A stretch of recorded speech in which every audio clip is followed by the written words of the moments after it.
늦은 오후 분리수거장은 하루의 끝자락을 알리는 소란으로 가득 찼습니다.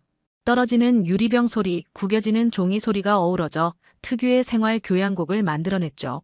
공원 앞 분리수거장은 동네 주민들이 모이는 비공식 사교의 장소였습니다. 오늘도 여러 사람들이 삶의 무게를 내려놓듯 쓰레기를 버리고 있었어요. 그 중에서도 이상철 할아버지의 모습이 눈에 띄었습니다. 75살의 나이가 무색하지 않게 허리는 굽었지만 깔끔한 옷차림과 단정한 모습이 평생을 절도 있게 살아온 흔적을 보여주었어요. 이상철은 떨리는 손으로 깡통을 분리수거함에 넣으려 애쓰고 있었습니다. 왼쪽 다리를 약간 절뚝거리며 균형을 잡으려 노력했죠. 아이고, 이게 왜 이렇게? 이상철의 중얼거림은 근처에서 담배를 피우던 남자의 귀에 들어갔습니다. 30대 중반으로 보이는 그 남자는 불량하게 염색한 머리와 팔뚝의 문신이 그의 정체성을 드러냈어요. 그는 쓰레기 봉투를 아무렇게나 던져 넣으며 주변을 신경 쓰지 않는 듯 했습니다. 영감님, 그 다리로 여기까지 오셨소? 집에서 쉬시지 그랬어요. 조롱이 섞인 말투에 이상철은 고개를 들었습니다. 눈빛에 불안감이 스쳤지만 묵묵히 자신의 일을 계속하려 했어요. 그러나 남자는 거기서 멈추지 않았죠. 이봐요, 영감님. 남자가 다가와 이상철의 뺨을 툭툭 쳤습니다. 그 다리면 그냥 집에나 있지. 우리 같은 젊은이들 방해하지 말고. 이상철은 말없이 고개를 숙였어요. 주변의 주민들은 그 광경을 보고도 눈길을 돌렸습니다. 모두 그 남자가 이 동네의 골칫거리인 조직폭력배 두목임을 알고 있었으니까요. 그때 멀리서 쓰레기 카트를 밀며 한 노인이 천천히 다가왔습니다. 박무진, 72살의 환경미화원이었어요. 허리는 굽었지만 걸음걸이에는 묘한 리듬감이 있었고 낡은 초록색 작업복 아래로도 단단한 체격이 느껴졌습니다. 그는 먼 발치에서부터 상황을 지켜보고 있었어요. 박무진은 카트를 밀며 천천히 그들에게 다가갔습니다. 겉보기에는 평범한 노인이었지만 자세는 단단했고 눈빛에는 묘한 위험이 서려 있었죠. 그의 손가락은 마디마디가 굵고 단단했으며 수십 년간 거친 일을 해온 흔적이 역력했습니다. 주변 사람들은 박무진이 다가오는 것을 보고도 특별한 관심을 보이지 않았어요. 그저 평범한 미화원일 뿐이라고 생각했으니까요. 하지만 그의 눈빛 속에는 무언가 다른 이야기가 숨겨져 있었습니다. 인간 세상의 갈등은 이렇게 일상의 틈바구니에서 조용히 시작됩니다. 박무진은 쓰레기를 정리하며 이상철과 조폭 사이의 갈등을 지켜보았어요.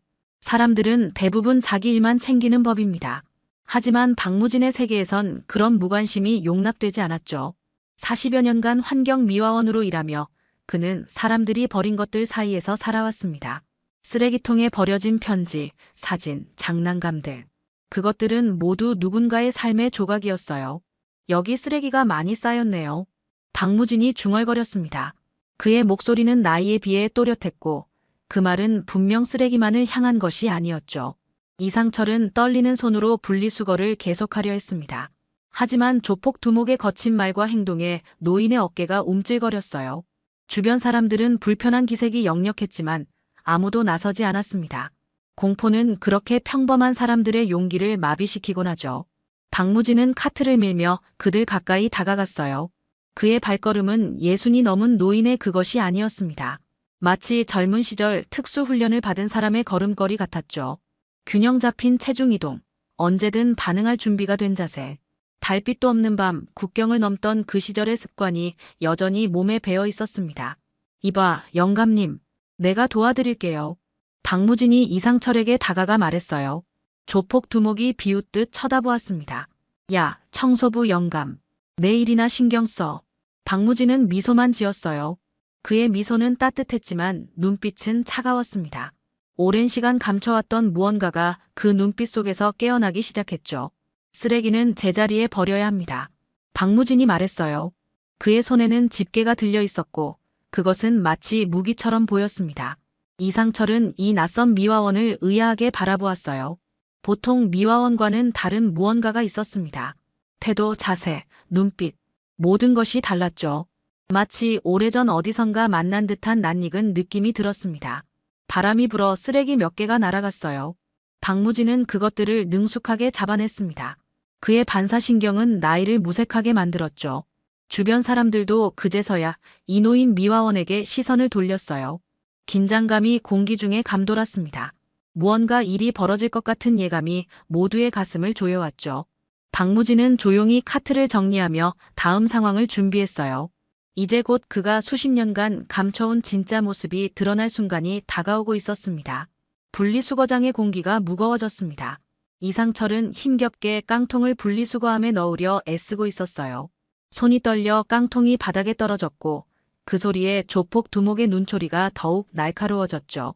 그는 담배 연기를 내뿜으며 이상철에게 다가갔습니다. 영감님, 귀도 안 들려요? 방해된다고요. 조폭 두목이 말했어요. 그의 목소리에 주변 사람들이 하나둘 자리를 피했습니다. 누구도 개입하려 하지 않았죠. 조폭 두목은 이상철의 어깨를 거칠게 밀쳤습니다. 균형을 잃은 이상철은 비틀거리며 쓰레기통에 부딪혔어요. 노인의 얼굴에 고통과 수치심이 번졌습니다. 그는 과거 탈북 과정에서도 경험하지 못한 굴욕감을 느꼈죠. 바로 그때였습니다. 거기 쓰레기 잘못 버리셨습니다. 조용하지만 단호한 목소리가 들려왔어요.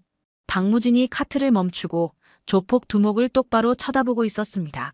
그의 눈은 마치 적진을 살피는 군인의 그것 같았죠. 기민하고 날카로웠습니다. 이 영감탱이가 뭐라고? 조폭 두목이 박무진에게 다가섰어요. 청소부 주제에 누굴 훈계해? 그는 박무진의 가슴에 붙은 명찰을 툭툭 쳤습니다. 명찰에는 환경미화원 박무진이라고 적혀 있었죠. 조폭 두목은 비웃음을 지으며 말했어요. 박무진, 뭐야, 이름도 촌스럽네. 주변은 순식간에 조용해졌습니다. 숨소리조차 들리지 않을 정도였죠. 이상철은 겁에 질린 눈으로 상황을 지켜보았어요. 그는 이 미화원 노인이 위험에 처했다고 생각했습니다. 젊은이, 폭력은 좋지 않아요. 박무진이 말했습니다. 그의 목소리는 차분했지만 눈빛은 경고를 담고 있었죠. 아이고, 폭력. 이게 폭력이면. 조폭 두목이 말하며 박무진의 어깨를 밀었습니다. 그런데 예상과 달리 박무진은 꼼짝도 하지 않았어요. 마치 바위처럼 단단하게 서 있었죠. 조폭 두목의 표정이 변했습니다. 당황스러움과 분노가 뒤섞인 얼굴이었어요. 야, 이 늙은이가 죽고 싶어 환장했나? 그는 주먹을 들어 박무진을 위협했습니다. 한순간 공기가 얼어붙은 듯 했어요. 이상철은 눈을 감았습니다. 그는 폭력 장면을 보고 싶지 않았죠. 조폭 두목의 주먹이 날아왔지만 그 다음 순간 모두가 예상치 못한 일이 벌어졌습니다. 박무진의 손이 번개처럼 빠르게 움직였고 아무도 그 움직임을 제대로 따라가지 못했어요. 그리고 갑자기 조폭 두목의 얼굴에 고통의 표정이 번졌죠. 무언가 큰 사건이 일어나려 했습니다.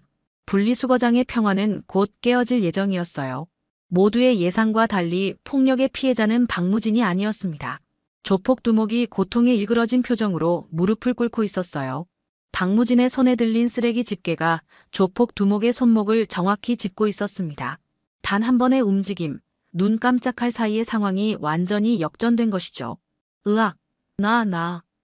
조폭 두목이 비명을 질렀어요. 그의 얼굴은 순식간에 창백해졌습니다.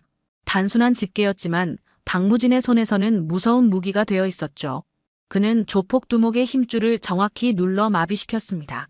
그 손, 1978년 북부 비무장지대에서 본 손보다 약하군. 박무진이 담담하게 말했어요. 그의 목소리에는 과거의 기억이 묻어났습니다. 어딘가 먼 곳을 바라보는 듯한 눈빛이었죠. 주변 사람들은 숨을 죽였습니다. 누군가 핸드폰을 꺼내 이믿기 힘든 광경을 촬영하기 시작했어요. 평범한 미화원으로 보였던 노인이 단 몇 초 만에 건장한 조폭 두목을 제압한 것입니다. 뭐야 이 영감은. 조폭 두목이 고통 속에서 중얼거렸어요. 그의 눈에는 공포가 서려 있었습니다. 평생 폭력으로 살아온 그가 처음으로 진짜 무서운 상대를 만난 순간이었죠. 박무진은 집게로 조폭 두목의 손목을 조금 더 단단히 집었어요. 젊은이, 폭력은 폭력을 낳습니다. 하지만 가끔은, 그가 말을 이었습니다. 가끔은 약자를 지키기 위한 힘이 필요하기도 하죠. 이상철은 놀란 눈으로 이 모든 광경을 지켜보았어요. 그의 머릿속에 희미한 기억이 떠올랐습니다. 오래전 강을 건너던 그날의 기억. 누군가가 그를 업고 밤의 강을 건넜던 그날이죠. 야, 형님. 멀리서 조폭 부하들의 외침이 들렸습니다. 두 명의 건장한 남자가 뛰어오고 있었어요. 상황이 더 복잡해질 조짐이 보였죠. 박무진은 조용히 집게를 놓았습니다. 조폭 두목은 비틀거리며 뒤로 물러섰어요. 그의 눈에는 분노와 수치심이 가득했습니다. 너 죽을 줄 알아. 너 같은 늙은이. 그러나 박무진의 표정은 변함이 없었어요. 그는 마치 오래전부터 이런 상황을 예상했던 것처럼 침착했습니다. 수십 년간 환경미화원으로 살아왔지만 그의 몸은 과거의 훈련을 잊지 않은 듯했죠. 이봐요, 젊은이. 이제 그만 가시죠. 박무진이 부드럽게 말했습니다. 그의 말투는 상냥했지만 눈빛은 경고를 담고 있었어요. 오늘은 모두 평화롭게 집에 가면 좋겠습니다. 하지만 조폭 두목의 자존심은 이미 땅에 떨어진 후였죠. 그리고 이제 그의 부하들이 도착했습니다. 긴장감이 다시 고조되기 시작했어요. 저 늙은이 때려. 조폭 두목이 손목을 부여잡고 고함쳤습니다. 그의 부하 2명이 주저없이 박무진에게 달려들었어요. 한 명은 주먹을 휘둘렀고 다른 한 명은 주머니에서 작은 칼을 꺼냈습니다. 분리수거장이 순식간에 전쟁터로 변했죠. 주변 사람들은 비명을 지르며 물러섰어요. 이상철은 공포에 질린 채 벽에 등을 기대고 서 있었습니다. 그는 이노인 미화원이 위험에 처했다고 생각했죠. 하지만 곧 그의 생각이 완전히 틀렸음을 깨닫게 되었습니다. 박무진은 빗자루를 들어올렸어요. 평범한 청소도구였지만 그의 손에서는 무예의 도구로 변모했습니다. 첫 번째 공격자의 주먹이 날아오자 박무진은 빗자루 손잡이로 부드럽게 그 공격을 옆으로 흘렸어요. 마치 물이 흐르듯 자연스러웠습니다. 유도의 기본은 상대의 힘을 이용하는 것입니다. 박무진이 말했어요. 그의 동작은 70대 노인의 것이라고는 믿기 힘들 정도로 유연했습니다. 첫 번째 공격자는 자신의 힘에 의해 앞으로 넘어졌죠. 두 번째 공격자가 칼을 들고 달려들었습니다. 위험한 상황이었죠. 박무진은 빠르게 옆으로 비켜섰고 손에 들고 있던 쓰레기 캔통을 날렸어요. 캔통은 정확히 공격자의 손목을 맞췄고 칼이 바닥에 떨어졌습니다. 급소를 노리는 것은 특수부대의 기본 훈련입니다. 박무진이 말했어요. 그의 말투는 마치 교실에서 학생들을 가르치는 선생님 같았습니다. 두 번째 공격자는 손목을 움켜쥐며 고통에 신음했죠. 조폭 두목은 믿을 수 없다는 표정으로 상황을 지켜보았어요. 그의 부하 2명이 순식간에 제압된 것입니다. 너 도대체 누구야? 박무진은 대답하지 않았습니다. 그는 조용히 빗자루를 들고 조폭 두목에게 다가갔어요. 두목은 뒷걸음질 쳤지만 쓰레기 더미에 걸려 넘어졌습니다. 그 과정에서 바지가 걸려 찢어졌고 화려한 하트 무늬의 팬티가 드러났죠. 깡패인데 하트 팬티라니 귀엽네요. 누군가 중얼거렸어요. 웃음소리가 새어나왔습니다. 분위기가 순식간에 바뀌었죠. 그 순간 분리수거장 근처에서 놀던 어린이가 손가락으로 가리키며 외쳤습니다. 할아버지 히어로예요. 그 말에 주변 사람들로부터 박수 소리가 터져나왔어요. 공포는 환호로 바뀌었습니다. 박무진은 담담하게 쓰레기를 정리하기 시작했어요. 마치 방금 일어난 일이 평소의 일상인 것처럼 행동했습니다. 그의 손길은 여전히 정확했고 움직임은 효율적이었죠. 이상철은 놀란 눈으로 박무진을 바라보았습니다. 그의 머릿속에 희미한 기억이 더욱 선명하게 떠올랐어요. 비 오던 밤, 북한과 남한의 경계를 넘을 때 그를 업고 강을 건넜던 그 사람의 손에도 특별한 흉터가 있었습니다. 혹시 이상철이 중얼거렸어요. 하지만 그의 말은 다가오는 경찰차의 사이렌 소리에 묻혀버렸습니다. 누군가 경찰에 신고한 것이 분명했죠. 경찰차 2대가 분리수거장 앞에 도착했습니다. 사이렌 소리가 멈추고 제복을 입은 경찰관들이 내렸어요. 그들은 재빨리 현장을 살펴보았습니다. 바닥에 넘어진 조폭 부하들, 팬티가 보이도록 바지가 찢어진 두목, 그리고 조용히 쓰레기를 정리하고 있는 박무진의 모습이 한눈에 들어왔죠. 무슨 일이 있었습니까? 선임 경찰관이 물었어요. 주변 사람들이 앞다투어 설명하기 시작했습니다. 저 미화원 할아버지가 폭력배들을 제압했어요. 진짜 대단했습니다. 마치 영화 같았어요. 저 깡패들이 먼저 노인분을 괴롭혔어요. 경찰관들은 핸드폰으로 촬영된 영상도 확인했습니다. 모든 증거가 박무진의 정당방위를 뒷받침했어요. 조폭 두목과 부하들은 곧 경찰차에 실려갔습니다. 두목은 경찰차에 오르며 박무진을 노려보았지만 더 이상의 위협은 하지 못했죠. 선생님, 정말 대단하십니다. 경찰관이 박무진에게 말했어요. 혹시 특수부대 출신이신가요? 박무진은 미소만 지을 뿐 대답하지 않았습니다. 그는 여전히 쓰레기를 정리하는 데 집중했어요. 그저 쓰레기는 제자리에 있어야 한다고 생각했을 뿐입니다. 경찰이 상황을 정리하는 동안 이상철은 계속해서 박무진을 주시했습니다. 그의 마음속에는 점점 더 확신이 자라났어요. 오래전 그를 구해준 사람, 그가 바로 이 미화원이 아닐까 하는 생각이 들었죠. 경찰차가 떠나고 사람들도 하나둘 흩어졌습니다. 분리수거장은 다시 평화를 되찾았어요. 박무진은 마치 아무 일도 없었다는 듯이 카트를 정리하고 있었습니다. 이상철이 조심스럽게 다가갔어요. 감사합니다. 도와주셔서. 박무진은 고개를 들고 이상철을 바라보았습니다. 그의 눈에 묘한 빛이 스쳤지만 곧 평온한 미소로 바뀌었어요. 괜찮습니다. 당연한 일이었죠. 제가 차라도 한 잔 대접하고 싶은데요. 이상철이 말했습니다. 그의 목소리는 약간 떨렸어요. 저기 공원 쉼터에 자판기가 있습니다. 박무진은 잠시 망설이는 듯 했지만 이내 고개를 끄덕였습니다. 좋습니다. 일도 다 마쳤고요. 두 노인은 나란히 공원 쉼터로 걸어갔어요. 그들의 걸음은 느렸지만 둘 다 서두르지 않았습니다. 마치 오래전부터 이 만남을 기다려왔다는 듯이 말이죠. 쉼터에 도착한 두 사람은 벤치에 앉았습니다. 이상철이 자판기에서 따뜻한 커피 두 잔을 뽑아왔어요. 박무진은 감사의 뜻으로 고개를 끄덕였습니다. 선생님, 실례지만 어디서 그런 무술을 배우셨습니까? 이상철이 조심스럽게 물었어요. 박무진은 커피를 한 모금 마시고 나서야 대답했습니다. 젊었을 때 잠시 군에 있었죠. 특별한 임무를 수행했었습니다. 이상철의 눈이 반짝였어요. 그의 가슴이 빠르게 뛰기 시작했습니다. 수십 년 동안 풀리지 않았던 의문이 곧 해결될 것 같은 예감이 들었죠. 공원 쉼터는 저녁 무렵에 고요함에 쌓여 있었습니다. 가로등이 하나둘 켜지기 시작했고 멀리서 아이들의 웃음소리가 희미하게 들려왔어요. 두 노인은 벤치에 나란히 앉아 각자의 생각에 잠겨 있었습니다. 사실 제가 하나 고백할 게 있습니다. 이상철이 입을 열었어요. 그의 목소리는 떨렸지만 결심한 듯 했습니다. 저는 40년 전에 북에서 넘어온 탈북자입니다. 박무진의 손이 미세하게 떨렸지만 그는 표정을 유지했어요. 그렇군요. 힘든 여정이었겠습니다. 이상철은 고개를 끄덕였습니다. 네, 정말 목숨을 걸어야 했죠. 하지만 혼자의 힘으로 넘어온 게 아닙니다. 따뜻한 커피 김이 두 사람 사이로 피어올랐어요. 가을의 선선한 바람이 불어오는 가운데 과거의 기억이 서서히 되살아나고 있었습니다. 북파공작원 한 분이 저를 도와주셨어요. 이상철이 계속 말했습니다. 그분이 아니었다면 저는 지금 여기 없었을 겁니다. 박무진의 눈빛이 변했어요. 그는 멀리 보이는 지평선을 바라보는 듯 했습니다. 마치 40년 전의 그날을 다시 보고 있는 것 같았죠. 그날은 비가 많이 내렸습니다.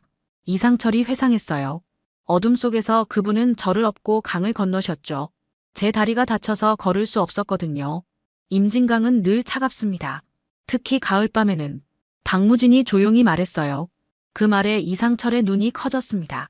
그는 자신이 임진강을 건넜다고 말한 적이 없었으니까요. 그분의 손가락엔 특별한 흉터가 있었습니다. 이상철이 떨리는 목소리로 계속했어요. 오른손 검지에 총알이 스친 자국 같은. 박무진은 잠시 침묵했습니다. 그의 눈에 묘한 빛이 어렸어요. 수십 년간 감춰온 비밀이 이제 모습을 드러내려 하고 있었습니다. 그분의 얼굴은 제대로 보지 못했습니다. 너무 어두웠거든요. 이상철이 말했어요. 하지만 그 목소리만은 잊지 못했습니다. 낮고 차분한, 마치 당신 같은 목소리였죠. 공원의 고요가 내려앉았습니다. 두 노인의 호흡 소리만이 들렸어요. 이상철은 손을 뻗어 박무진의 오른손을 조심스럽게 바라보았습니다. 하지만 미화원용 장갑이 그의 손을 가리고 있었죠. 그분 이름도 묻지 못했습니다. 국경을 넘자마자 다른 요원들이 저를 데려갔거든요. 이상철이 계속했어요. 평생 그분께 감사 인사를 드리고 싶었습니다. 제 목숨의 은인이니까요. 박무진은 커피잔을 내려놓았습니다. 그의 얼굴에는 복잡한 감정이 교차했어요. 40년 동안 특수요원에서 환경미화원으로 살아온 시간, 그 긴 침묵의 세월이 이제 끝나려 하고 있었습니다. 가끔 그분을 찾아보려 했습니다. 이상철이 말했어요. 하지만 북파공작원의 신원은 모두 기밀이라 어떻게 할 수가 없었죠. 박무진은 깊은 숨을 내쉬었습니다. 그리고 천천히 자신의 장갑을 벗기 시작했어요. 저녁 공기가 차가워지기 시작했습니다. 공원의 가로등 불빛이 두 노인의 얼굴을 부드럽게 비추었어요. 박무진은 천천히 장갑을 벗었습니다. 오른손이 드러났고 그 검지에는 희미하지만 분명한 흉터가 있었어요. 총알이 스친 자국이 달빛 아래 선명하게 보였습니다. 이상철의 눈이 커졌습니다. 그의 호흡이 멈춘 듯 했어요. 그 흉터, 설마. 박무진은 고개를 끄덕였습니다. 그의 눈에 맺힌 감정은 40년의 세월을 담고 있었어요. 1982년 10월, 임진강 북쪽 2km 지점이었죠. 비가 많이 내렸습니다. 이상철의 눈에서 눈물이 흘러내렸습니다. 그는 떨리는 손으로 박무진의 손을 잡았어요. 정말 당신이었군요. 내 생명의 은인이. 박무진은 쓰레기 봉투를 정리하다 잠시 멈췄습니다. 그의 움직임은 여전히 군인의 정확함을 지니고 있었어요. 당신을 업고 강을 건넌 게 내 인생의 마지막 임무였소. 마지막 임무라니요? 이상철이 물었습니다. 박무진은 먼 산을 바라보았어요. 그 임무 후 저는 공식적으로 사망 처리되었습니다. 작전 중 실종으로요. 새 신분으로 시작하라는 명령이었죠. 그래서 환경미화원이 되신 건가요? 이상철이 놀라움을 감추지 못했습니다. 박무진은 미소를 지었어요. 눈에 띄지 않는 직업이 필요했습니다. 그리고 어쩌면 제 나름대로 이 나라를 깨끗하게 만들고 싶었는지도 모르죠. 두 노인 사이에 깊은 침묵이 흘렀습니다. 그 침묵은 40년의 시간을 뛰어넘어 그들을 연결했어요. 흐르는 강물 소리, 총성, 비 내리는 소리. 그날의 기억들이 되살아났습니다. 알고 있었습니까?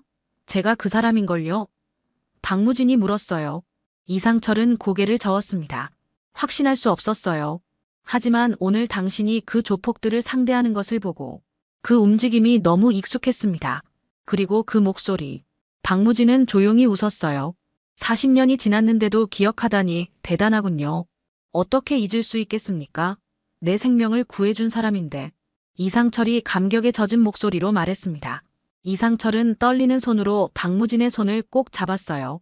그때 그 미화원이 아니, 영웅이 바로 당신이셨군요. 영웅은 아닙니다. 박무진이 고개를 저었어요. 그저 임무를 수행했을 뿐이죠. 아니요, 당신은 영웅입니다. 적어도 나와 내 가족에게는요. 이상철이 단호하게 말했습니다. 덕분에 내 아들은 의사가 되었고 손녀는 대학에 다니고 있어요. 우리 모두의 인생을 구해주셨습니다. 저녁 바람이 두 노인의 머리카락을 부드럽게 흐트렸습니다. 그들의 주름진 얼굴에는 평화로운 미소가 어렸어요. 40년이라는 긴 시간 동안 각자의 자리에서 묵묵히 살아온 두 사람이 마침내 다시 만났습니다. 앞으로는 자주 만납시다. 이상철이 제안했어요. 아직 못 들은 이야기가 많으니까요. 박무진은 미소 지으며 고개를 끄덕였습니다. 그래요. 이제 더 이상 숨길 필요도 없겠군요. 두 노인은 나란히 벤치에 앉아 저물어가는 하늘을 바라보았습니다. 그들의 모습은 평범해 보였지만 그 안에는 비범한 역사가 숨겨져 있었어요. 환경미화원의 초록색 조끼 아래에는 여전히 영웅의 심장이 뛰고 있었습니다. 인천공항의 한 구석, 구겨진 유니폼을 입은 청소부 김정옥 할머니가 날마다 눈물을 훔치며 바닥에 작은 얼룩을 닦고 있습니다.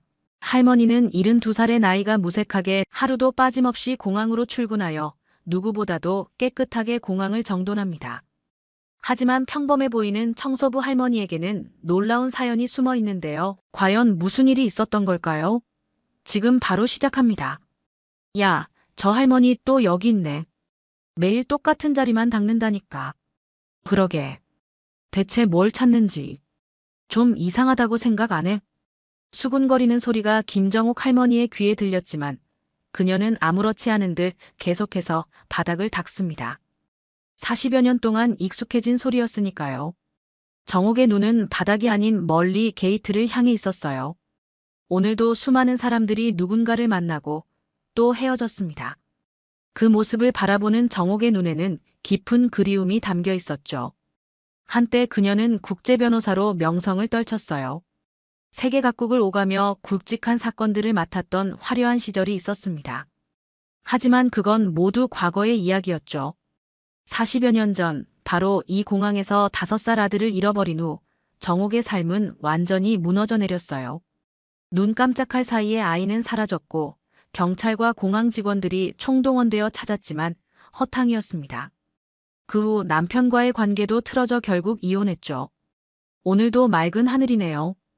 정옥은 창밖을 바라보며 혼잣말을 했어요. 구름 한 점 없는 파란 하늘이 비행기들을 품어안고 있었습니다. 한때는 그녀도 저 비행기를 타고 세계 각국을 누볐지만 이제는 이곳을 청소하는 것이 그녀의 일상이 되었죠. 저기 파키스탄행 비행기가 곧 출발합니다. 탑승구로 이동해 주시기 바랍니다. 스피커에서 흘러나오는 안내방송을 들으며 정옥은 조용히 영어로 따라했어요. 그리고 이어지는 일본어, 중국어, 프랑스어 방송까지. 정옥의 입에서 각국의 언어가 매끄럽게 흘러나왔습니다. 하지만 아무도 그녀의 이런 모습을 보지 못했죠. 그저 나이든 청소부일 뿐이니까요. 공항 직원들은 세계항공 포럼 준비로 부산했어요. 로비는 각국의 국기로 장식되고 특별 경호 계획이 세워졌습니다. 정옥은 여느 때와 같이 조용히 자신의 일을 했죠. 하지만 오늘따라 청소구역이 넓어져 평소보다 더 바빴어요. 포럼을 위해 특별히 청결을 유지해야 한다는 지시가 내려왔거든요. 이번 포럼에는 세계 30여 개국의 항공사 대표들이 온다더라. 우리나라 위상이 높아지는 거지. 한 직원이 자랑스럽게 말했습니다. 다른 직원이 고개를 끄덕이며 그렇지.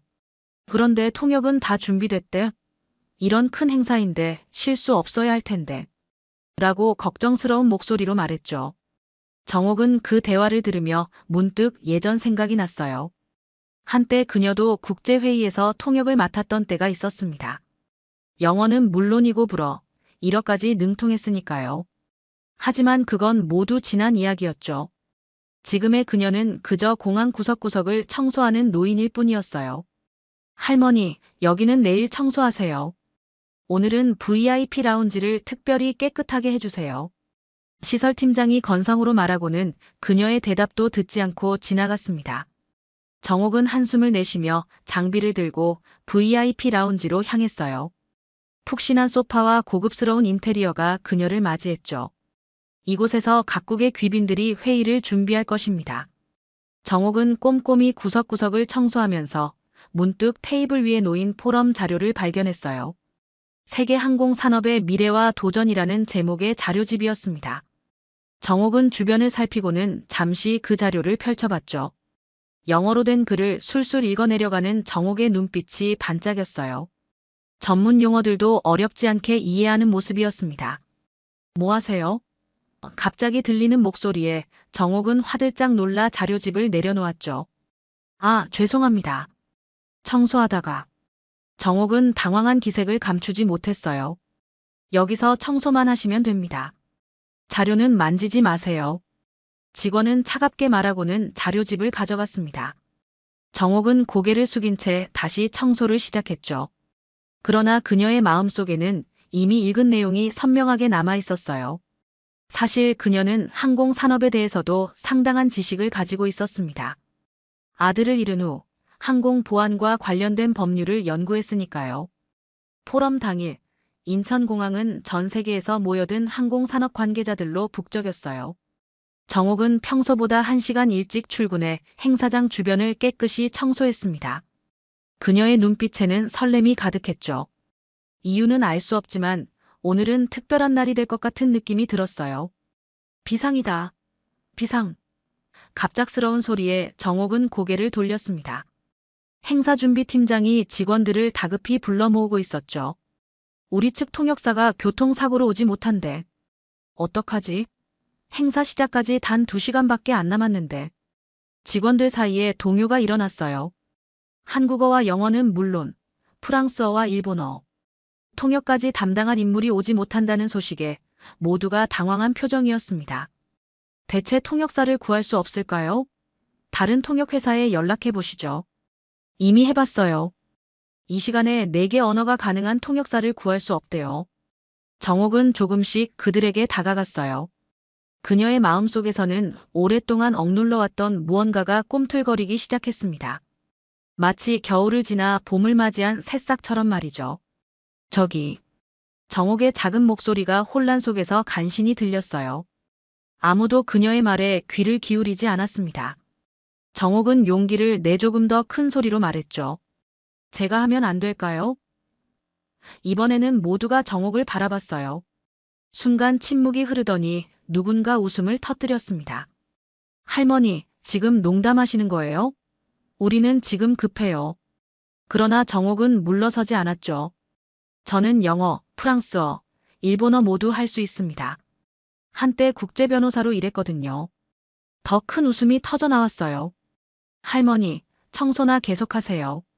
지금 장난할 시간 없어요. 그때 행사팀장이 앞으로 나섰습니다. 그는 정옥을 유심히 바라보더니 말했죠. 정말 통역 가능하세요? 정옥은 고개를 끄덕였어요. 네, 할 수 있습니다. 팀장의 얼굴에 고민이 깃들었습니다. 시간은 계속 흐르고 있고 대안이 없는 상황이었죠. 마지막으로 그는 결단을 내렸어요. 할머니, 정말 못하면 바로 내려오셔야 해요. 알겠죠? 이건 국제적인 행사니까요. 행사의 시작을 알리는 종소리와 함께 한국항공청장이 단상에 올라 환영사를 시작했어요. 정옥은 부스 안에서 헤드셋을 조정하며 첫 통역을 준비했습니다. 손끝이 미세하게 떨렸지만 눈빛만은 단단했죠. 전 세계에서 오신 항공산업 관계자 여러분, 인천공항에서 개최되는 세계항공 포럼에 오신 것을 진심으로 환영합니다. 정옥은 깊은 숨을 들이마시고 영어로 통역을 시작했어요. 그녀의 영어는 놀랍도록 유창하고 정확했습니다. 억양도 완벽했죠. 회의장에 있던 사람들이 통역 장치를 통해 그녀의 목소리를 듣고 놀란 표정을 지었어요. 이어서 프랑스어, 일본어로도 자연스럽게 통역이 이어지자 청중들은 더욱 놀라워했습니다. 행사장 한쪽에서는 그녀를 무대에 올린 팀장이 입을 다물지 못하고 있었어요. 청소부 할머니가 이런 실력을 갖추고 있다니 도저히 믿기지 않는 광경이었습니다. 다음은 미국 항공사 대표의 기조연설이 있겠습니다. 미국 대표가 연단에 올라 영어로 연설을 시작했어요. 복잡한 항공 용어와 전문적인 내용이 쏟아져 나왔죠. 정옥은 눈 하나 깜짝하지 않고 모든 내용을 완벽하게 한국어로 옮겼습니다. 단순히 단어만 바꾸는 것이 아니라 문화적 맥락까지 고려한 통역이 이루어지고 있었어요. 항공산업은 현재 탄소 중립이라는 큰 도전에 직면해 있습니다. 정옥은 이 문장을 통역하면서 한국 청중들이 더 잘 이해할 수 있도록 부연 설명을 덧붙였죠. 항공산업은 환경보호라는 전 지구적 과제 속에서 탄소 배출을 줄이는 탄소 중립이라는 큰 도전에 직면해 있습니다. 청중들은 정옥의 통역에 감탄했어요. 그녀의 목소리에는 삶의 깊이가 담겨 있고 전문적인 지식이 녹아 있었기 때문입니다. 프랑스 대표가 발언할 때는 유창한 프랑스어로, 일본 대표가 말할 때는 자연스러운 일본어로 통역하며 모두를 놀라게 했죠. 이 공항에서 저의 5살 아들을 잃어버렸습니다. 정옥의 목소리는 흔들렸지만 또렷하게 울려 퍼졌어요. 단 몇 초 눈을 뗀 사이에 아이는 사라졌습니다. 경찰, 공항 직원들 모두가 찾아줬지만 결국 찾지 못했죠. 기자들은 숨죽이며 그녀의 이야기를 들었어요. 카메라 플래시도 멈춘 채로였습니다. 그 후 남편과 이혼했고 변호사 일도 그만뒀어요. 대신 이곳에서 청소부로 일하기 시작했죠. 언젠가 아들이 돌아올 것이라는 희망으로 말입니다.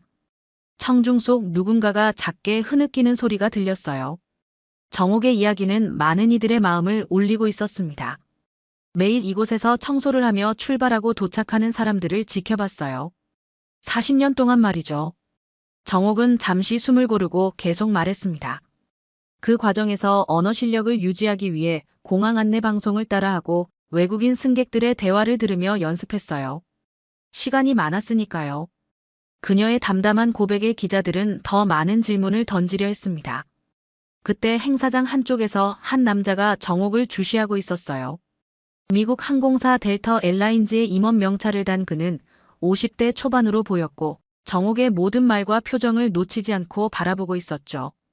그는 천천히 정옥에게 다가갔어요. 주변의 기자들이 그에게 자리를 비켜주자 그는 정옥 앞에 서서 조심스럽게 말했습니다. 실례합니다. 혹시 정옥 씨 맞으신가요? 정옥은 놀란 표정으로 그를 바라봤어요.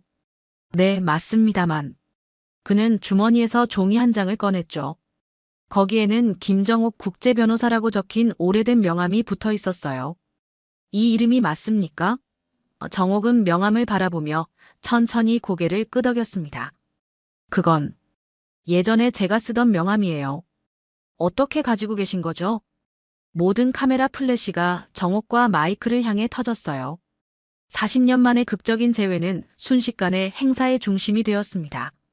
정옥은 여전히 마이클의 얼굴을 양손으로 감싸고 있었죠.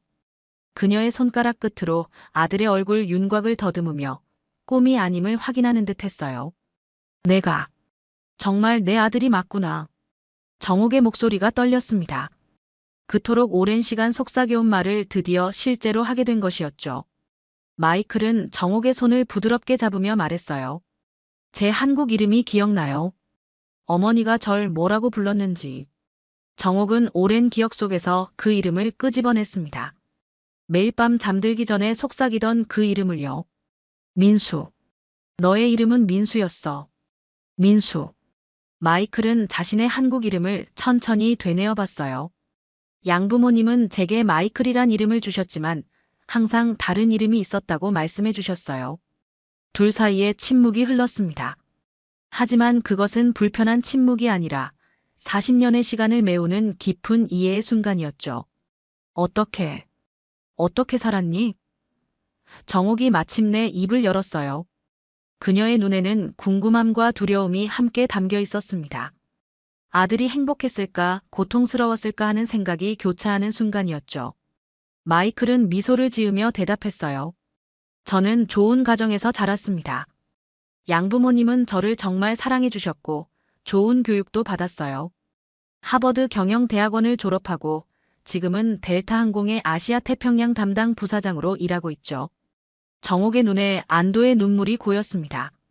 아들이 적어도 고통 속에 살지는 않았다는 사실이 그녀의 마음을 진정시켜주는 듯 했어요. 하지만 마이클이 계속 말했죠. 항상 무언가가 빠진 느낌이었습니다. 제 뿌리, 제 본래 가족에 대한 궁금함이 늘 저를 따라다녔어요. 다음 날 아침 정옥과 마이클의 극적인 재회 소식은 전국 뉴스의 헤드라인을 장식했어요. 40년 만의 기적, 공항 청소부와 항공사 임원의 극적인 모작. 상봉, 포기하지 않은 어머니의 사랑 등의 제목으로 이 감동적인 이야기가 전파되었습니다. 정옥은 평소와 같은 시간에 공항에 도착했어요. 하지만 오늘은 청소 도구를 들지 않았습니다. 마이클과 함께 공항 카페에 앉아 커피를 마시고 있었죠. 어제까지만 해도 그녀를 무시하던 직원들이 이제는 존경의 눈빛으로 인사를 건넸어요. 정옥님, 어제 통역 정말 대단하셨어요. 축하드립니다. 아드님을 만나셔서 정말 다행이에요. 정옥은 그저 미소로 답했습니다. 그녀의 얼굴에는 어제와는 다른 생기가 돌고 있었죠. 마치 수십 년의 무게가 한순간에 사라진 것처럼 가벼워 보였어요. 마이클은 어머니의 손을 꼭 잡고 말했습니다. 어머니, 오늘 미국 대사관에 들러야 해요. 어머니의 비자 문제를 해결하고 저와 함께 미국으로 가실 수 있게 준비해야 합니다. 정옥은 잠시 생각에 잠기더니 고개를 저었어요. 민수야. 아니, 마이클. 엄마는 여기 남을 거야. 마이클의 얼굴에 당혹감이 번졌습니다. 왜요? 이제 더 이상 이곳에서 청소부로 일하실 필요가 없잖아요. 제가 어머니를 모실게요. 정옥은 아들의 손을 부드럽게 쓰다듬으며 말했어요. 이곳은 내게 의미가 있는 곳이야. 40년 동안 너를 기다리며 살았던 곳이고, 이제는 새로운 의미가 생긴 곳이기도 하지. 여기서 너를 다시 만났으니까. 마이클은 어머니의 마음을 이해하려고 노력했습니다. 하지만 그래도 청소부로 계속 일하실 필요는 없잖아요. 그때 두 사람에게 누군가 다가왔어요. 인천공항 총괄이사였습니다. 한 달 후 정옥은 인천공항 국제협력팀 고문으로서의 새로운 생활에 점차 적응해가고 있었어요. 그녀의 사무실은 공항 중앙에 위치해 있어 전체 공항을 한눈에 내려다볼 수 있었습니다. 창 너머로 비행기들이 이륙하고 착륙하는 모습이 그림처럼 펼쳐지는 곳이었죠. 오늘 아침 정옥은 평소보다 조금 일찍 출근했어요. 마이클이 한 달 만에 한국을 방문하는 날이기 때문이었습니다. 그녀는 창가에 서서 도착하는 비행기들을 하나하나 확인했죠. 그 중에 마이클이 탄 비행기가 있을 테니까요. 정옥 고문님, LA발 비행기가 이제 착륙했습니다. 비서가 다가와 알려주었어요. 정옥은 고맙다는 듯 고개를 끄덕였습니다. 그녀는 예전처럼 청소 유니폼이 아닌 단정한 정장을 입고 있었죠. 머리는 깔끔하게 올려 묶었고 얼굴에는 엷은 화장까지 했어요. 고모님, 지난 한 달 동안 정말 많은 일을 해내셨어요. 덕분에 세계 나라와 협약을 맺을 수 있었답니다. 비서가 존경의 눈빛으로 말했습니다. 정옥은 겸손하게 미소 지었어요. 모두의 노력 덕분이죠. 나는 그저 말을 조금 통역했을 뿐입니다. 하지만 사실 그녀가 한 일은 단순한 통역이 아니었어요. 국제항공법과 외교관계에 대한 그녀의 지식, 여러 나라의 문화를 이해하는 능력은 인천공항이 국제적인 협력을 이끌어내는데 큰 도움이 되었습니다. 정옥은 입국장으로 향했죠. 예전에는 여기서 바닥을 닦았지만 이제는 VIP를 맞이하는 사람이 되었어요. 마이클뿐만 아니라 그가 소개해준 항공업계 인사들도 함께 만날 예정이었습니다. 정옥은 공항 전체를 둘러보며 말했어요. 이곳은 내게 가장 아픈 기억이 있는 곳이었지만 이제 가장 행복한 곳이 되었습니다. 지방 소도시의 작은 횟집, 형광등 불빛이 어스름한 저녁 공기를 밝히고 있었습니다. 20년 만에 열린 고등학교 동창회 자리였죠. 사람들은 하나둘 모여들기 시작했고 각자의 삶을 자랑하듯 화려한 옷차림으로 나타났습니다. 누군가는 명품 가방을 자랑스럽게 걸쳤고 또 누군가는 반짝이는 시계를 과시하며 성공한 모습을 드러내려 했어요. 윤하경은 조용히 횟집 문을 열고 들어섰어요. 단정한 흰색 셔츠에 검은색 슬랙스, 특별할 것 없는 평범한 차림새였습니다. 하지만 그녀의 고든 자세와 차분한 눈빛은 어딘가 남달랐죠. 동창들 사이에서 조용히 자리를 잡고 앉으며 오랜만에 만나는 얼굴들을 하나씩 살펴봤습니다. 시간의 흔적이 역력한 얼굴들, 그 속에서 변하지 않은 것과 변해버린 것들을 구분해내고 있었어요. 어머, 하경아, 정말 오랜만이다. 몇몇 여자 동창들이 반가워하며 다가왔어요. 하지만 곧 질문들이 쏟아지기 시작했습니다. 아직도 혼자야? 결혼은 언제 할 거야? 나이가 몇인데? 아직도 그러고 있어? 하경은 작은 미소로 대답을 대신했지만 질문들은 점점 더 거칠어져 갔어요. 남자 동창들도 하나둘 관심을 보이기 시작했어요. 하경이 뭐하고 살아? 아, 군인이라고. 하하, 여자가 무슨 군인이야. 비웃음이 섞인 목소리들이 횟집 안을 가득 채웠습니다. 술잔이 오가면서 분위기는 점점 시끄러워졌고 하경을 향한 시선들은 더욱 거칠어졌죠. 마치 재미있는 구경거리를 발견한 듯한 표정들이었어요. 야, 하경아, 진짜 군대에서 뭐 하는데? 밥 해주는 거야? 한 남자 동창이 술에 취한 목소리로 물었습니다. 주변에서 킥킥거리는 웃음소리가 들렸어요. 군대 그만두고 얼른 결혼해라. 여자가 총 들고 다니는 게 말이 되나? 또 다른 목소리가 끼어들었습니다. 하경은 가만히 술잔을 들여다보며 아무 말도 하지 않았어요. 분위기는 점점 과열되어 갔습니다. 술에 취한 남자 동창이 갑자기 소주병을 들어올렸어요.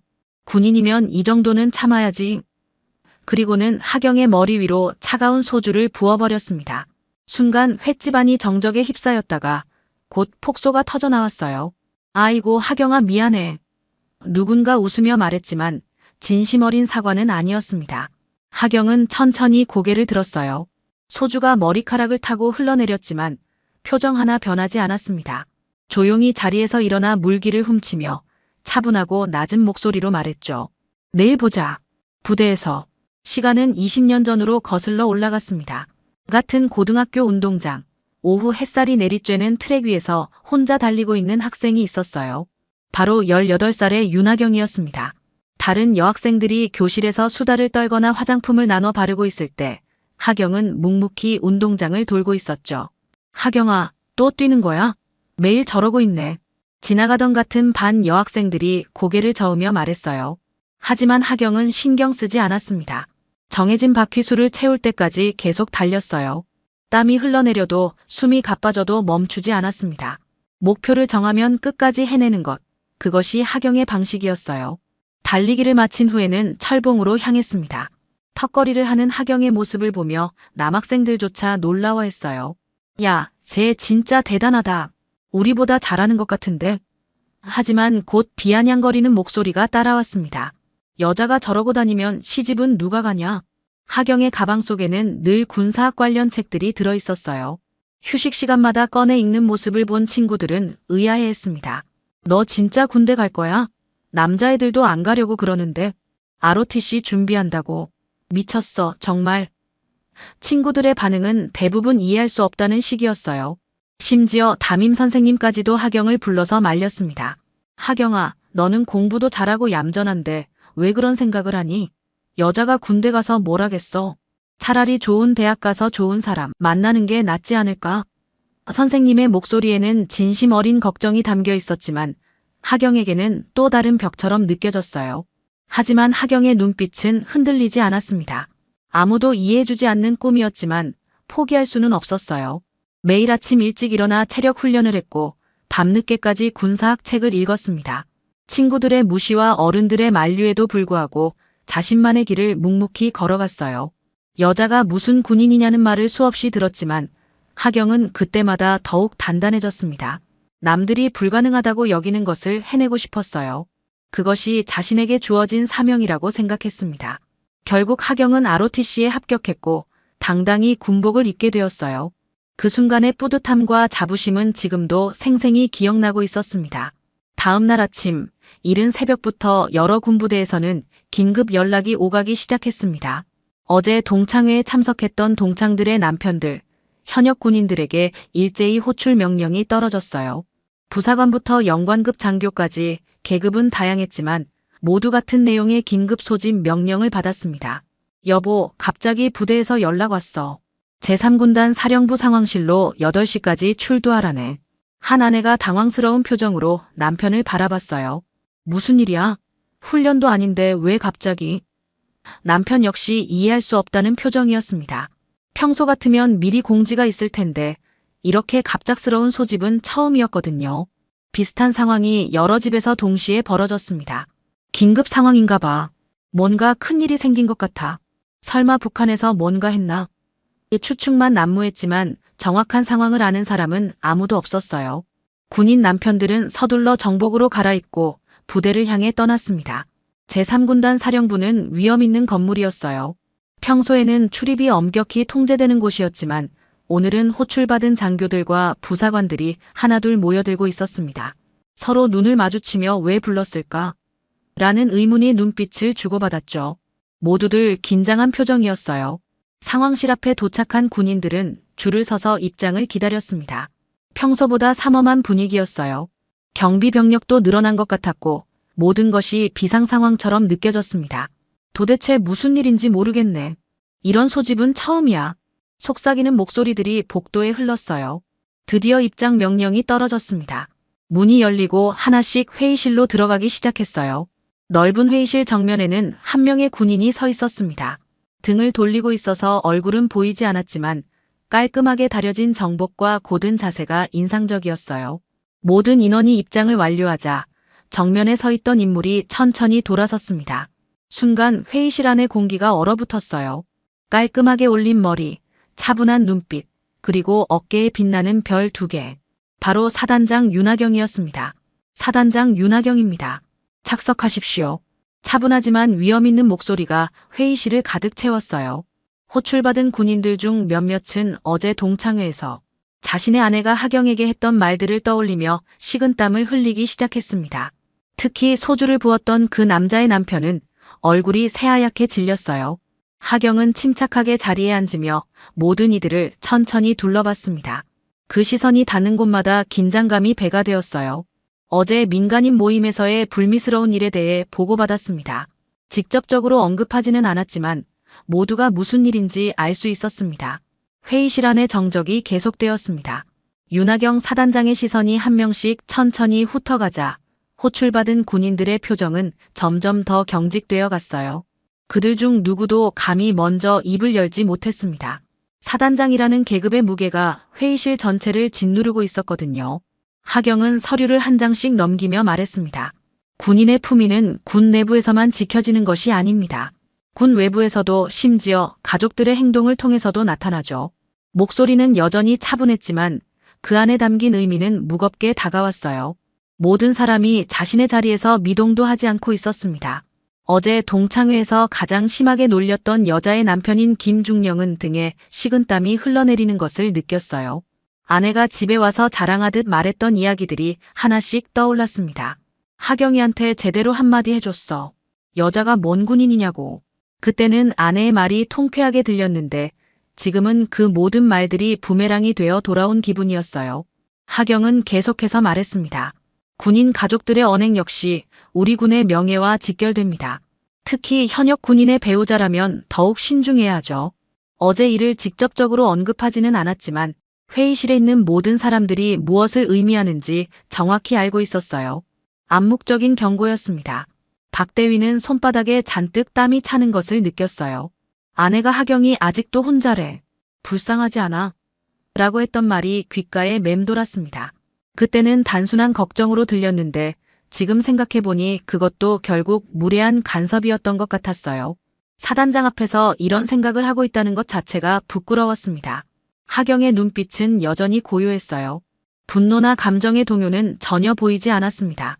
오히려 그 침착함이 더욱 무서웠어요. 진짜 강한 사람은 소리를 지르거나 화를 내지 않는다는 것을 모든 사람이 실감하고 있었습니다. 그녀의 존재 자체가 압도적인 위험을 뿜어내고 있었거든요. 각자의 위치에서 맡은 바 임무에 충실하시기 바랍니다. 하경이 마지막으로 말했어요. 그리고 가족들에게도 군인 가족으로서의 품격을 잃지 않도록 당부드립니다. 이 말을 들으며 회의실에 있던 모든 군인들은 자신들이 얼마나 큰 실수를 했는지 깨닫기 시작했어요. 회의가 끝나갈 무렵 하경은 잠시 침묵했습니다. 그 침묵이 길게 느껴졌어요. 마치 각자가 반성할 시간을 주는 것 같았습니다. 어제까지만 해도 그들의 아내들이 무시하고 조랩했던 그 여자가 지금은 그들의 지휘계통, 최고 상급자로 앞에 서 있었어요. 이상입니다. 각자 부대로 복귀하시기 바랍니다. 하경의 마지막 말과 함께 회의가 끝났습니다. 모든 사람들이 일어나 경례를 했지만 그 누구도 편안한 마음으로 회의실을 나서지는 못했어요. 오늘의 경험은 그들에게 오래도록 기억될 교훈이 될 것 같았습니다. 회의가 끝나고 각자 부대로 돌아간 남편들의 표정은 말이 아니었어요. 집에 도착하자마자 아내들은 궁금해하며 달려들었습니다. 여보, 무슨 일이었어? 왜 갑자기 불러갔대? 큰일 난 거야? 하지만 남편들의 대답은 예상과 달랐어요. 윤하경이 사단장이야. 김중령이 한숨을 쉬며 말했습니다. 아내는 처음에는 이해하지 못했어요. 뭐라고? 하경이가? 응, 별 2개 달고 우리 앞에 서 있더라. 중령의 목소리에는 복잡한 감정이 섞여 있었습니다. 어제까지 아내가 무시했던 그 사람이 자신의 상급자였다는 사실이 아직도 믿어지지 않았거든요. 소식은 삽시간에 동창 단체 채팅방으로 퍼져나갔습니다. 여러분, 큰일 났어요. 한 명이 올린 메시지를 시작으로 채팅방이 순식간에 난리가 났어요. 윤하경이 사단장이래요. 별 2개 달고 있다고 해요. 우리 남편들이 다 하경이 밑에서 근무하는 거였어요. 믿을 수 없다는 반응들이 쏟아졌습니다. 진짜야? 설마. 어제 그렇게 했는데. 메시지들이 끊임없이 올라왔어요. 어제 동창회에서 했던 말들을 하나씩 떠올리며 모두들 창피함을 감추지 못했습니다.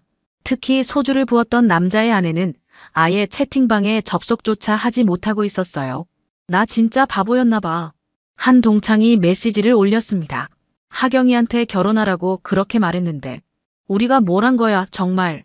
후회와 자책의 메시지들이 계속 이어졌어요. 어제의 웃음과 조롱거림이 이제는 부끄러움과 미안함으로 바뀌어 있었습니다. 몇몇은 과거를 회상하기 시작했어요. 생각해보니까 하경이는 고등학교 때부터 남달랐어. 맨날 혼자 운동하고 군사학 책 들고 다녔잖아. 우리가 그때도 비웃었지. 지나간 시간들이 새로운 의미로 다가왔습니다.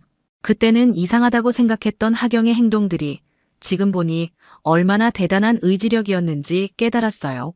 일부는 진심으로 죄책감을 느끼기 시작했습니다. 하경이한테 정말 미안해. 어떻게 사과해야 할지 모르겠어. 채팅방의 분위기는 완전히 바뀌어 있었어요. 어제의 우월감과 조롱거림은 온데간데였고 오직 후회와 반성만이 남아 있었습니다. 그 중에서도 가장 충격을 받은 것은 소주를 부었던 남자의 아내였어요. 남편이 집에 돌아와서 상황을 설명하자 그녀는 말 그대로 멘붕 상태에 빠졌습니다. 내가 뭘 한 거야? 자신의 남편이 하경에 부하라는 사실, 그리고 자신이 그런 상급자에게 얼마나 무례했는지 깨달으며 온몸이 떨렸어요. 우리가 얼마나 작은 사람들이었는지 이제야 알겠어. 한 동창의 메시지가 모든 것을 요약하고 있었습니다. 성공의 기준을 결혼과 육아로만 생각했던 자신들의 편견이 얼마나 좁았는지 하경의 진짜 모습을 보지 못했던 것이 얼마나 부끄러운지 모두가 느끼고 있었어요. 채팅방은 한동안 조용해졌고 각자는 깊은 반성에 빠져들었습니다. 이틀 후 윤하경의 집 앞에 한 여자가 서 있었어요. 손에는 정성스럽게 포장된 선물 상자를 들고 얼굴에는 깊은 고민의 흔적이 역력했습니다. 바로 어제 동창회에서 가장 가혹했던 말을 했던 남자의 아내 이미선이었어요. 배를 누르기까지 한참을 망설였습니다. 하경아, 나야. 미선이 떨리는 목소리로 인터폰에 대고 말했어요. 문이 열리고 하경이 나타났을 때 미선은 순간 할 말을 잃었습니다. 평상복을 입고 있어도 하경에게서는 여전히 범접할 수 없는 기품이 느껴졌거든요. 들어와. 하경의 목소리는 여전히 차분했어요. 거실에 앉자마자 미선은 참았던 눈물을 터뜨렸습니다. 하경아, 정말 미안해. 우리가 정말 큰 실수를 했어. 목소리가 떨리며 말이 제대로 나오지 않았어요. 하경은 조용히 물을 가져다 주며 기다려 주었습니다. 그 배려가 미선을 더욱 미안하게 만들었어요. 우리 남편이 하경이한테 정말 큰 신뢰를 범했어. 미선이 무릎을 꿇으며 말했습니다. 소주를 부은 것도 그 전에 한 말들도 정말 변명의 여지가 없어. 진심 어린 사과였어요.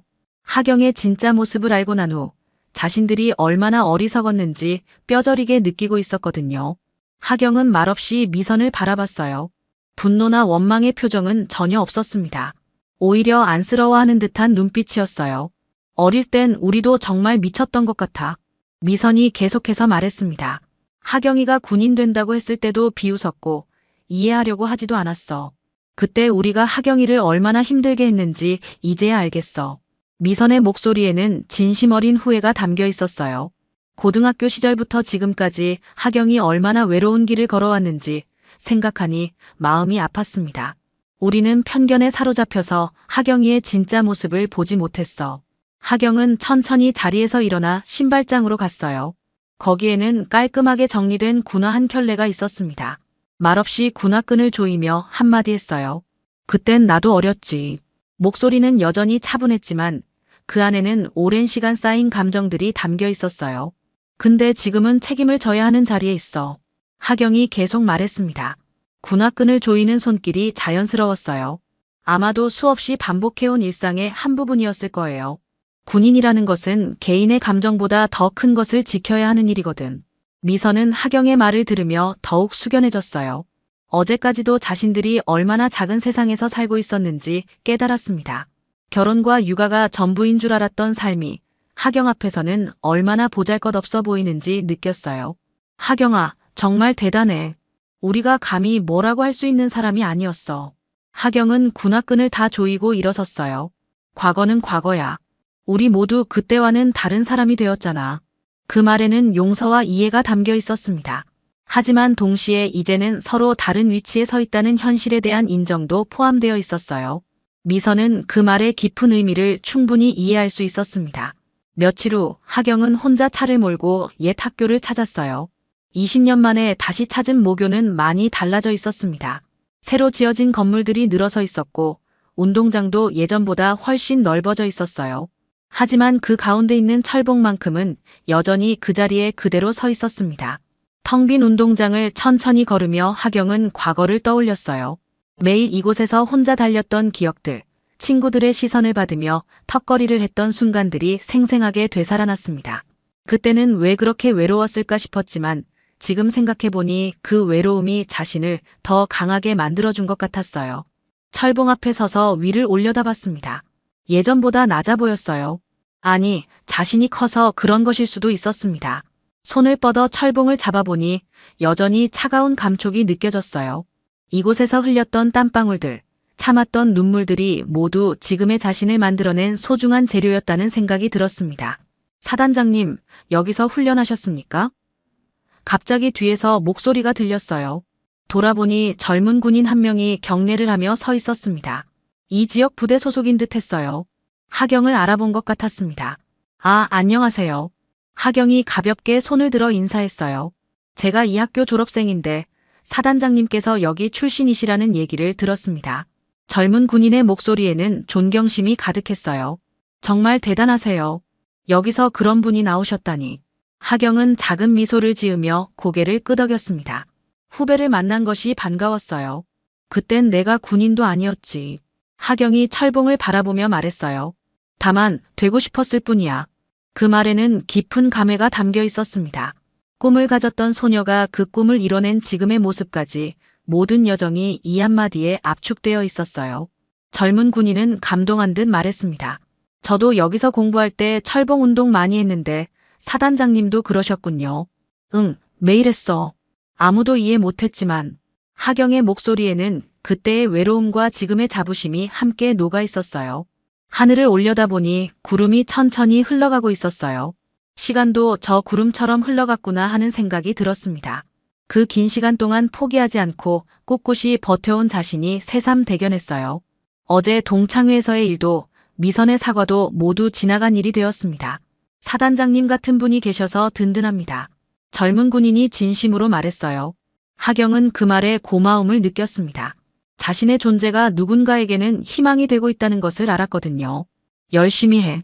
내가 있을 자리가 분명히 있을 거야.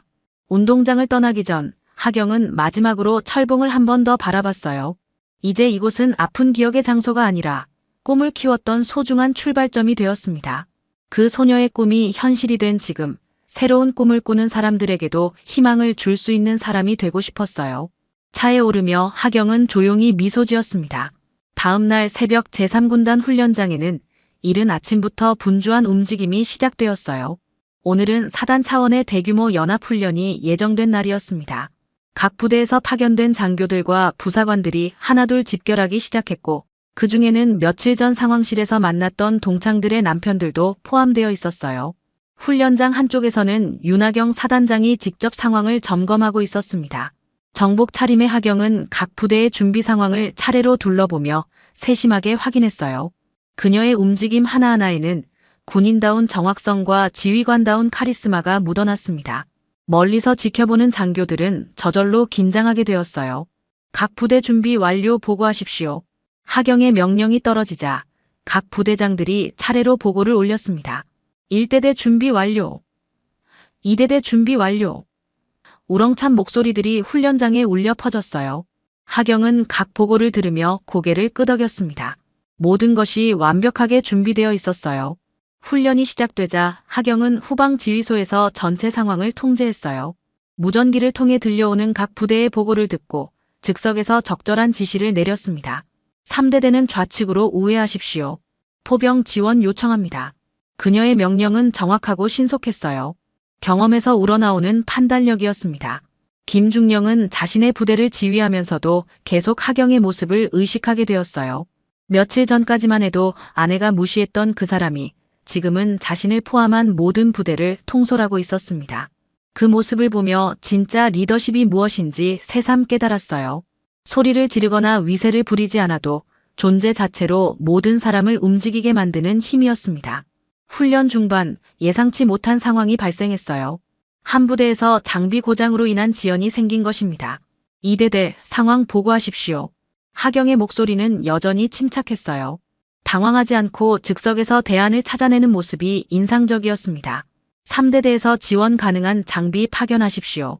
문제가 해결되고 훈련이 계속 진행되었어요. 각 부대의 움직임이 하나의 거대한 오케스트라처럼 조화롭게 이루어지고 있었습니다. 그 중심에서 모든 것을 지휘하는 하경의 모습은 정말 인상적이었어요. 어제까지 그녀를 무시했던 사람들의 남편들도 이제는 진심으로 존경하는 마음을 갖게 되었습니다. 훈련이 끝나갈 무렵 전체 상황 브리핑이 있었어요. 각 부대장들이 모인 가운데 하경이 훈련 결과를 평가했습니다.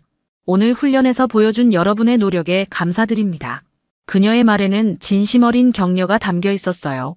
부하들을 인정하고 격려하는 것, 그것도 진짜 리더의 모습이었습니다. 박 대위는 브리핑을 들으며 자세를 바로 했어요. 충성. 큰 소리로 대답하며 자신도 모르게 마음 깊은 곳에서 우러나오는 존경심을 표현했습니다. 이제 하경은 단순히 동창이 아니라 진정으로 따르고 싶은 지휘관이 되어 있었어요. 훈련장을 정리하며 하경의 뒷모습을 바라보는 장교들의 눈에는 경외감이 가득했습니다. 소주 한 잔의 조롱은 결국 계급장 하나의 무게를 이기지 못했어요. 말없이 견뎌낸 시간들이 진짜 사단장을 만들어냈고 그 진정한 강함 앞에서 모든 편견과 무시는 무력해질 수밖에 없었습니다.